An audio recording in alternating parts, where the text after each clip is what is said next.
Welcome to Naked Age on the Naturist Living Show, a historical audio series exploring uncommon stories and profiling unique people who have gone to extraordinary lengths to live a nude life.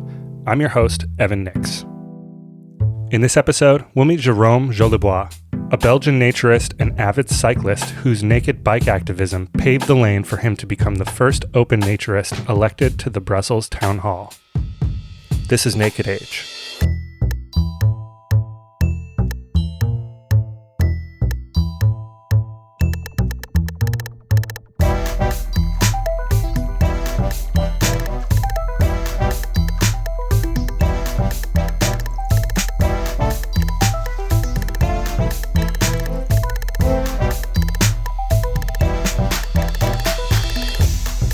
You're listening to Naked Age.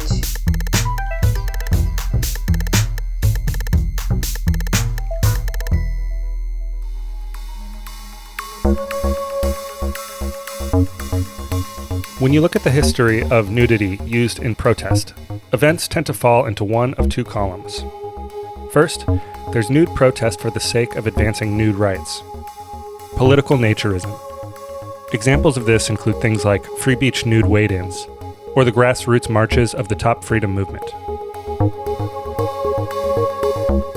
Into the second column go instances in which nudity is used as a bullhorn to grab attention for other political or social issues, like the environment, animal rights, police brutality, the monarchy, the Holy Roman Empire, or pretty much anything else. Examples of this include Femin, protesting the patriarchy by baring their breasts, or the nude celebrity billboard campaigns of people for the ethical treatment of animals. For events in this second column, there is a much deeper history to draw upon. From the Bohemian Adamites to free the nipple, there are scores of documented instances of nudity used in protest.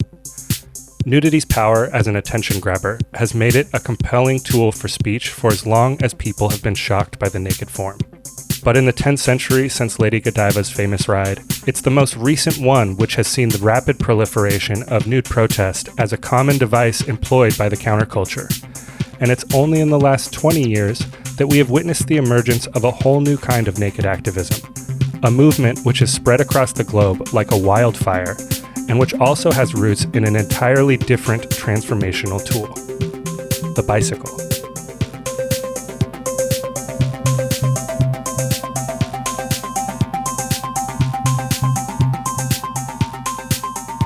One of the very first mass bicycle protests was the Great Bicycle Protest of 1896, in which roughly 5,000 cyclists took to the streets of San Francisco to demand better infrastructure for cyclist safety on city streets. As protest exploded with the counterculture in the 1960s and 70s, so did bicycle activism. Much like with nude activism, these fell into categories of bike activism for cyclist rights and bike activism as a way to bring attention to broader issues. These protests grew increasingly guerrilla in their tactics. This culminated with the aptly titled Critical Mass.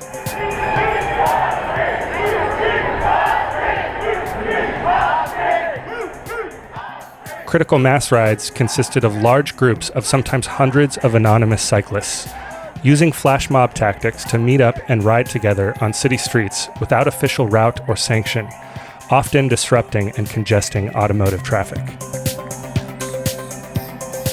Not all of these rides billed themselves as protest, but due to their rebellious and legally ambiguous nature, they had a politically disruptive effect.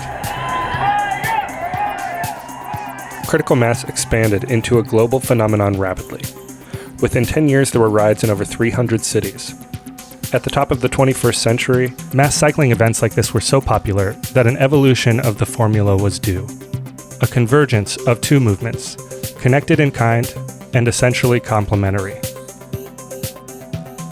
In 2001, after a series of 6 cyclist deaths in Zaragoza, Spain, a group of protesters decided to take action and stripped off their clothes for an inaugural ride that would eventually evolve into what is now known as the World Naked Bike Ride.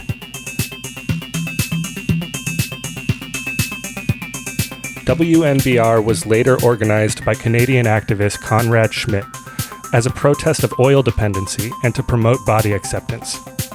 Through collaborations with activists and groups around the world, WNBR grew so rapidly that just 1 year later, in 2004, there were nude bike rides in nearly 30 cities.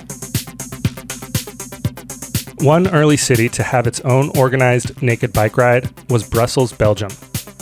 Unlike neighboring France, which was a historical ground zero for bicycle culture, the ancient Belgian city had shoddy infrastructure for two-wheeled commuters. In 2005, this situation burdened recent transplant Jérôme Jolibois, an avid cyclist and naturist who had moved to Brussels from France just 6 months prior. Inspired by critical mass and the growing WNBR rides, Jérôme organized a local Brussels naked bike ride, an offshoot of the international WNBR, a ride referred to as Cyclonudista. The success of the ride and the political involvement required to organize such a demonstration sent Jérôme on a path of involvement in policymaking that ultimately made him a public face for inner-city mobility as well as naturism, propelling him into a town hall election and landing him in the press as an open nudist. Since then, he's been interviewed and photographed nude and covered in international press, even appearing on national television in the nude. Notre prochaine invitée s'occupe d'une activité assez particulière. Vous avez peut-être déjà entendu parler de la Cyclonudista. Elle est avec nous ce soir. Mesdames, messieurs, je vous demanderai d'accueillir Jérôme Jolibois.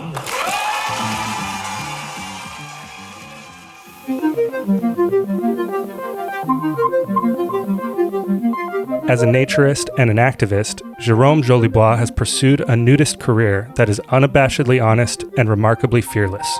He's challenged the status quo not by raging against it, but by working within it, and doing so on his own terms. With his highly unique and often entertaining experiences as a naked public figure, Jérôme has developed views on nudity and the importance of living with authenticity that are inspiring to listen to. And much to my delight, Jérôme was generous enough to share some of those views with me recently over Zoom from his home in Brussels.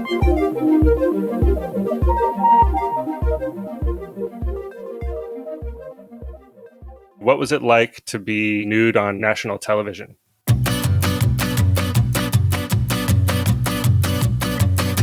Strangely, it was easy. Strangely, it was easy, meaning that the people were very kind to me. So, well, I came to the studio dressed, obviously. But then you have to go to the makeup, which is very funny. Because the problem they had, it's, usually they put something on your face. So they didn't know where to stop. They tell me, oh, okay, that's the first time we have this problem. So it was really funny. They were a bit, but very helpful, so very nice. And then, we went to on the set.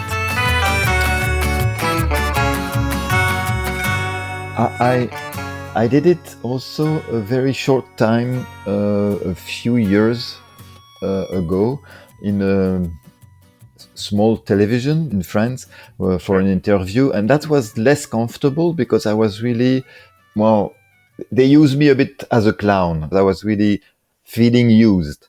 The only thing I can say is that it was, that kind of emission when a television show, or they want to put people against each other. Yeah, they want to create some conflict, right? Yeah, exactly. So it was in front of me.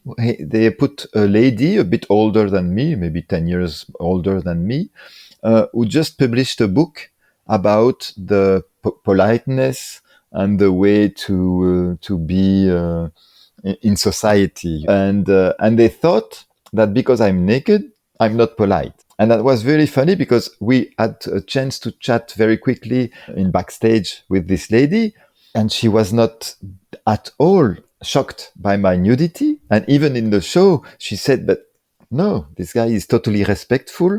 He's really polite. He's really behaving properly. Behavior has nothing to do with clothes.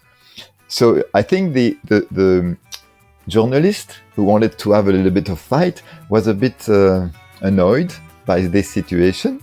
But that was for me very interesting because then I could prove that indeed clothing has nothing, to be naked or dressed has nothing to do with good or bad behavior. And that's a very strong point for me.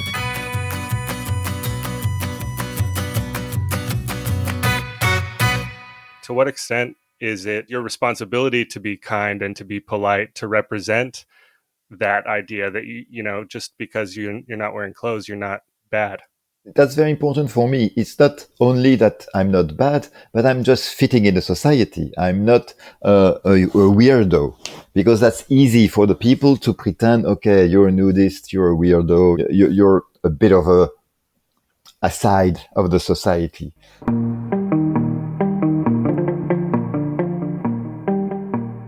And as I am not at all a side of the society, I'm pretty much straightforward in my education. I'm a financial director, I'm elected on a town hall. I'm totally in line with this society. I'm not someone who wants to break everything down. I just want to be myself and to prove that, dressed or not, we're just plain human in the society and not apart.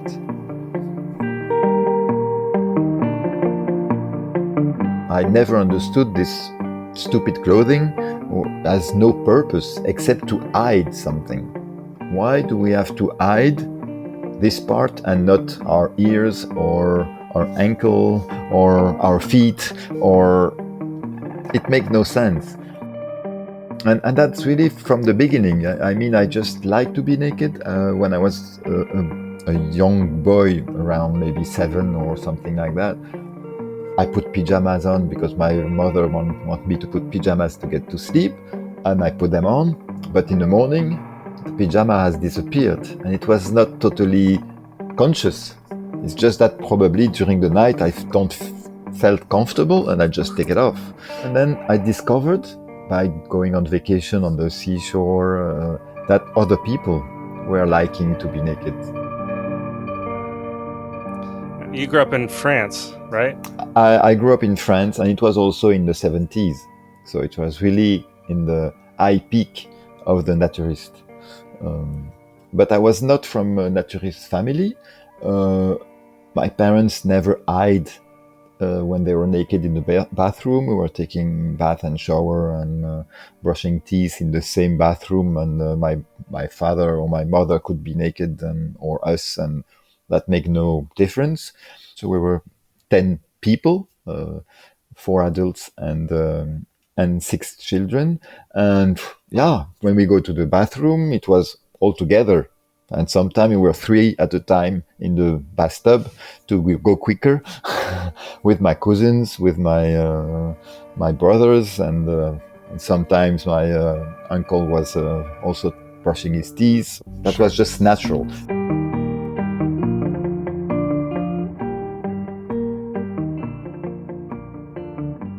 When you live in such close quarters with people, it's hard not to experience people nude, you know?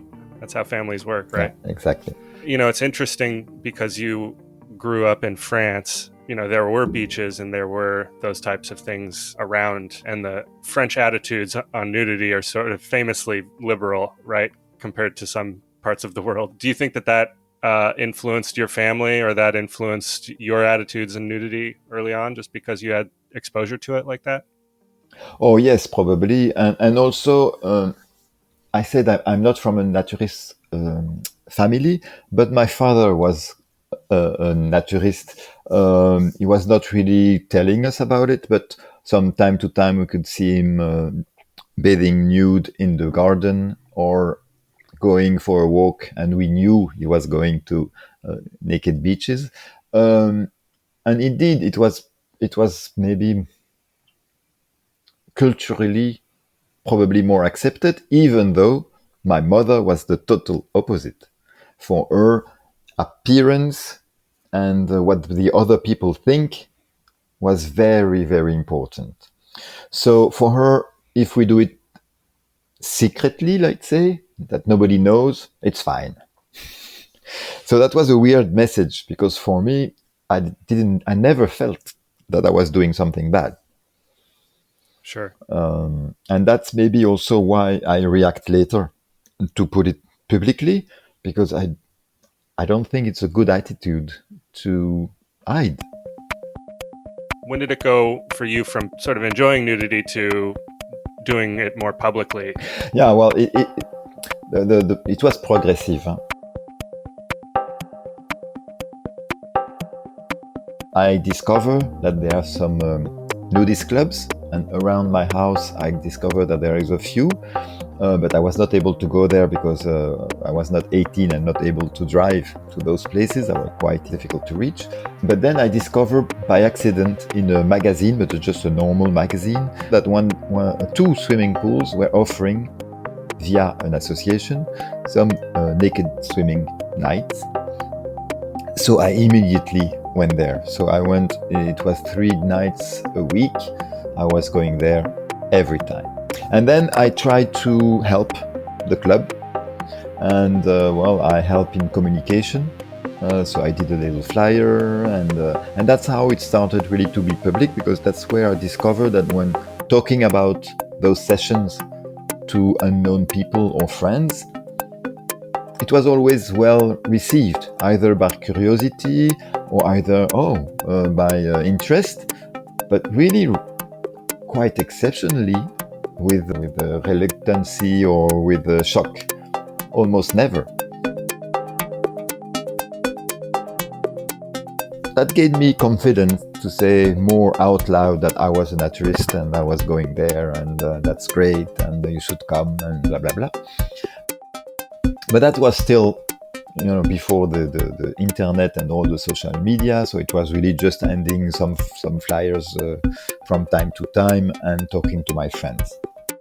When I moved from Paris to Brussels, and I was not happy with the biking situation in Brussels, even compared to Paris, where I was biking a lot in Paris, and it was quite comfortable because, they did bike lanes in the bus lanes, and they extended the bus lane to be able to be quite comfortable. So you could go very easily from one place to another by bike, but in Brussels, it was just a nightmare. There is nothing for bikes. So I was really unhappy about that. So I managed to be an activist in the bike protest, like the critical mass. So I went. So in 2004, I did the critical mass in Brussels. It was already 5 or 6 years they were doing that, but it was very confidential event. We were 10, 20, sometimes 30 people, and nobody was writing about it. No article, no news, nothing. So it was very confidential. So I was not happy with that. I said, okay, what's the point? It's nice to do a tour on bike, but that's not the purpose. The purpose is to make our point, to say we want protection, we want bike lanes, we want infrastructure. And then that's where I discovered that in Sarasota, in Spain, in 2001, during one critical mass, I don't know exactly why, but they started to get naked. And then it made the news. So I say, why not create the World Naked Bike Ride in Brussels? So in 2005, I created the World Naked Bike Ride with some friends of the critical mass, and that's where it was very public, because the first one I sent a press release to all the newspapers in Belgium, and I made the first page of the local paper saying nudists want to ride a bike and make a parade in Brussels, and the mayor says this is forbidden, and that was the start of a very interesting adventure. Wow. Do you feel like sharing any of that adventure? Oh yeah, because the first edition was really, we didn't ask any permission, like critical mass in fact. And I chose a very symbolic place. I was just coming, it was 6 months that I was living in Brussels. So I was not knowing Brussels very well. So I just chose a place where you could not be trapped by the police. It was a big open area, but it was in front of the biggest justice palace in the world because it's in Brussels. It's a Yeah. huge palace, almost on the top of the city. Wow. So in front of the Justice Palace, that was the start of the Cyclonudista.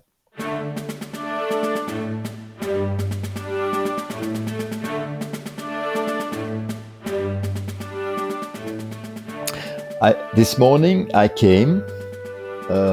I had just a little, like a scarf, like I see. Like a wrap. Yeah, a wrap, voila. And I came a little bit earlier than the start was foreseen. And when I arrived, I saw 20 police trucks hidden in the streets surrounding the Justice Palace. Then there were, I don't know how many policemen on the main plaza. Wow. And 70 journalists, which means the totality of the press in Belgium. Wow. They were all there, and we were 12 people. It was 12 degrees Celsius, Wow. and it was raining.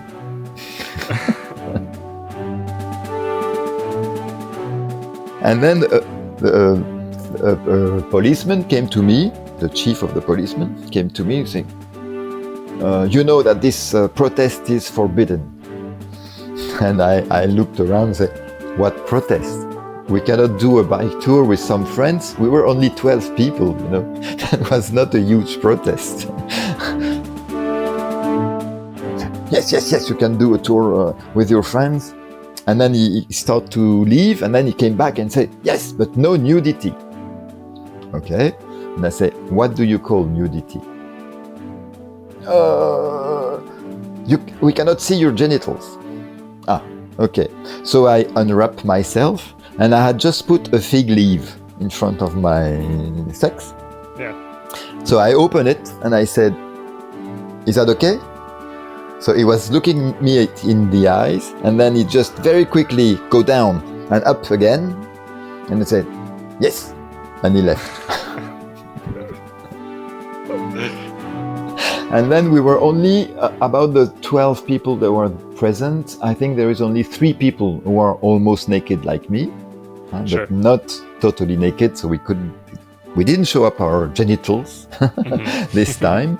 But we did a tour from this place to the bigger park that we have in the city. Because for me it was also very symbolic, because it's a huge boulevard, avenue, let's say, and there is no bike lane. So for me it was very symbolic.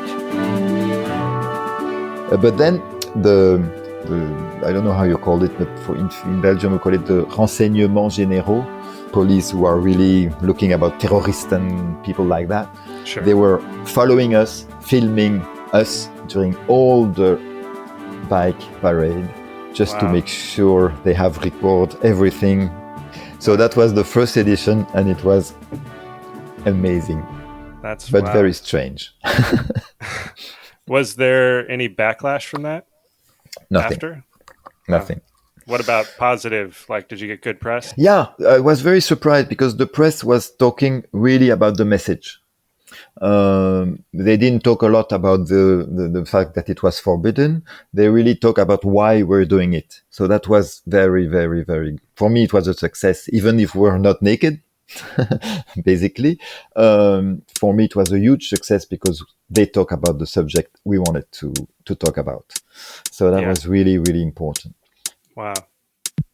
And it started from there, and then well, we did 15 edition already.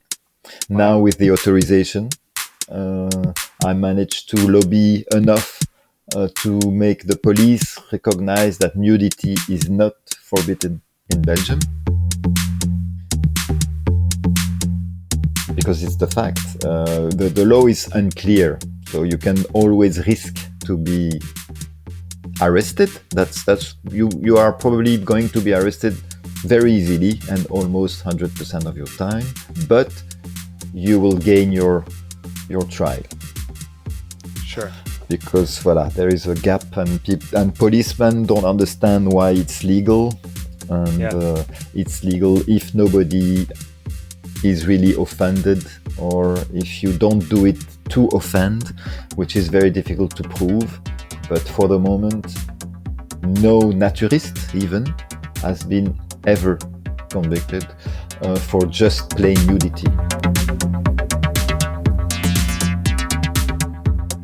There's something interesting to me too about cycling and nudity. I think there's something kind of related between those two things, right? They're like a more natural way of living on some level. Has that occurred to you before? Yes, it is it's very linked, biking and nudity, because when you ask people what they think about nudity, most of the time they think about freedom. And when you ask them about bike, what they think about is freedom too. So I think the both are really related to a kind of freedom, different, but I think there is really a lot in common in those two aspects. So when you put them together, it's quite a strong message.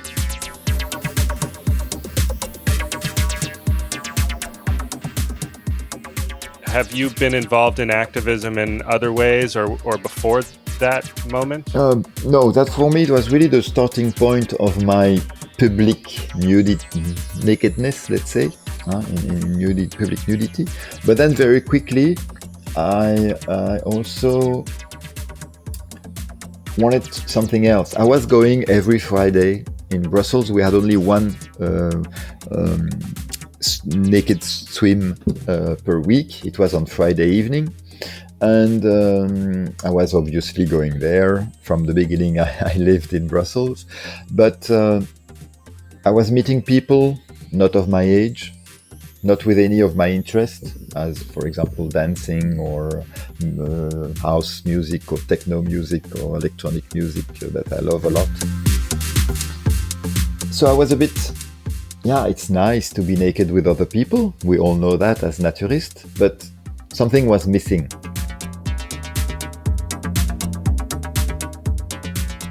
So I started to ask to my friends when they came home if it's okay that I'm naked.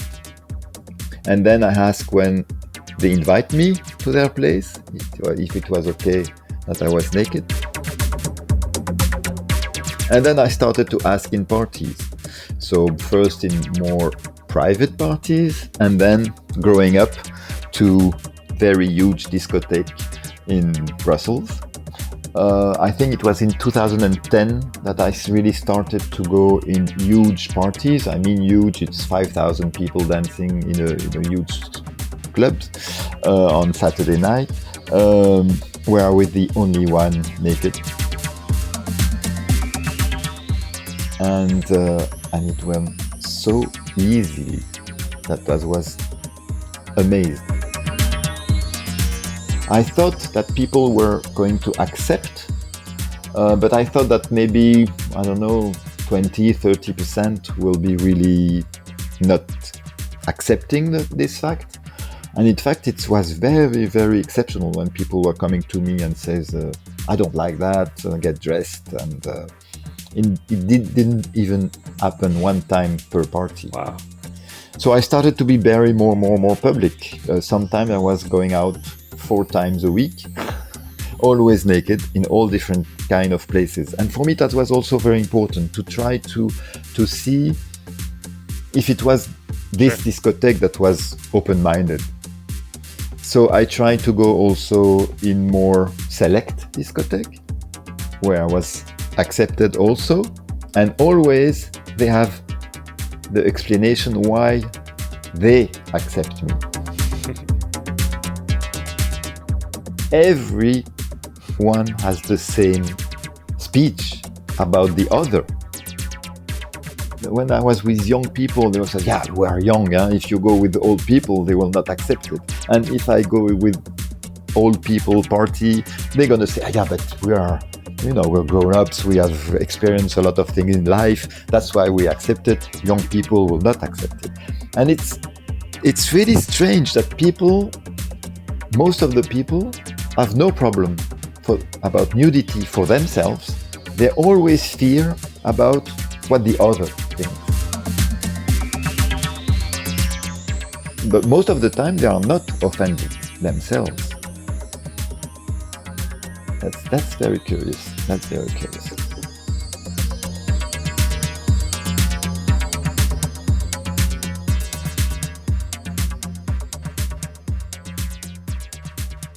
So, how did you become involved in politics?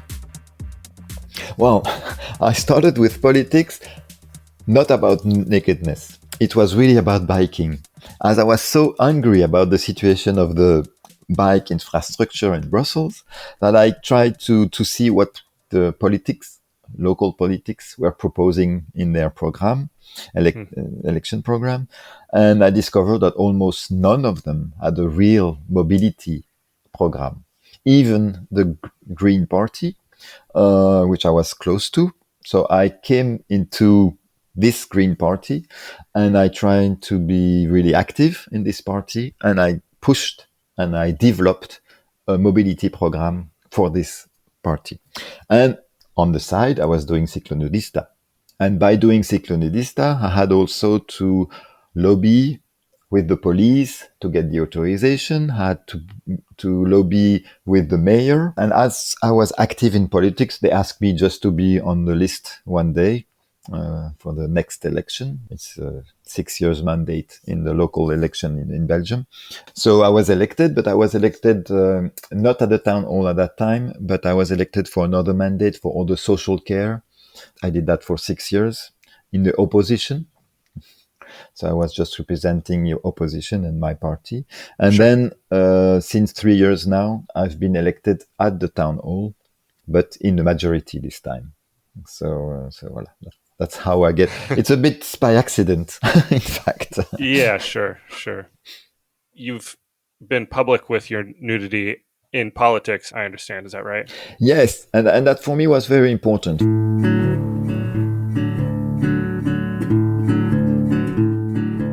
So the members of the Green Party had to vote for me being on the list. What was for me very important is that they knew that I was a naturist, that I was a naturist activist. So I managed, and it was by chance, to get an interview from the local paper, and I did again the first page of the newspaper, saying a nudist is running for office in Brussels town hall. I had immediately a call from the communication group of the Green Party saying, "Wow, what did you do? You're not even sure to be on the list, and with this communication, you probably will not be," and blah, blah, blah, blah. And then I stopped them immediately and I said, "I'm sorry. I want people to vote with knowledge. I want them to know that if they elect me to be on the list, they are choosing a nudist activist. I don't want to hide that." That was very important for me. Right, yeah. And it went without any problem. I was totally accepted with this. It was never used against you by your political opponents. Never, ever.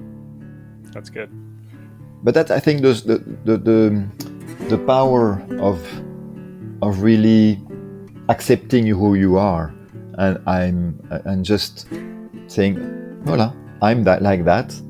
So it's more difficult for them to attack me than if I have hidden this situation and if they have brought that to the public.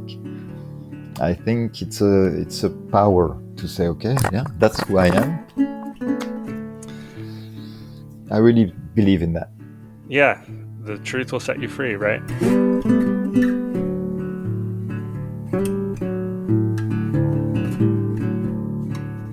I could understand that sometimes it's more difficult than that. I agree.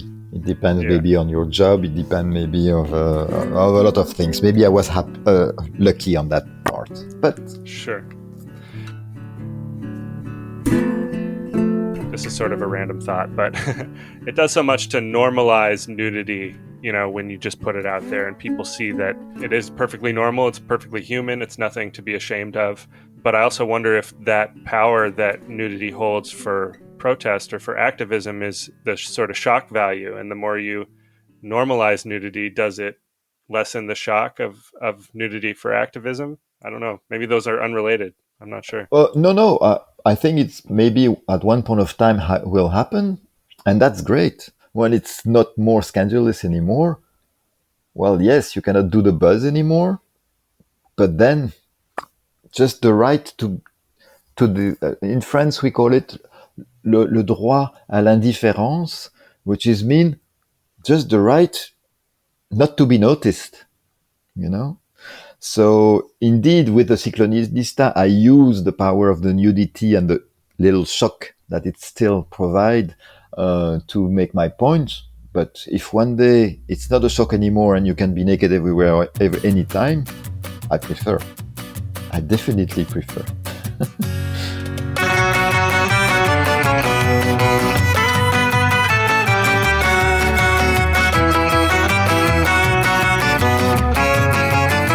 In 2022, the World Naked Bike Ride is planned in over 70 cities across 20 countries. Brussels Cyclonudista is planned as normal for the third Saturday in June.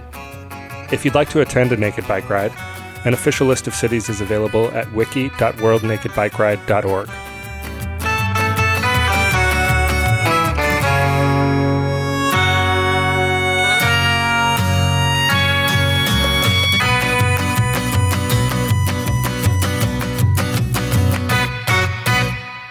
This episode included music sourced from the Free Music Archive under a Creative Commons license. Please see the show notes for detailed credits. Special thanks to Jérôme Jolibois, Andy Tabbitt, Carl Hild, Timothy Sargent, Shannon Lewis, and Stéphane Deschênes. This episode was brought to you by the Naturist Living Show. Please subscribe to the Naturist Living Show wherever you get your podcasts. Listen to past episodes of Naked Age at nakedage.co. Thanks for listening.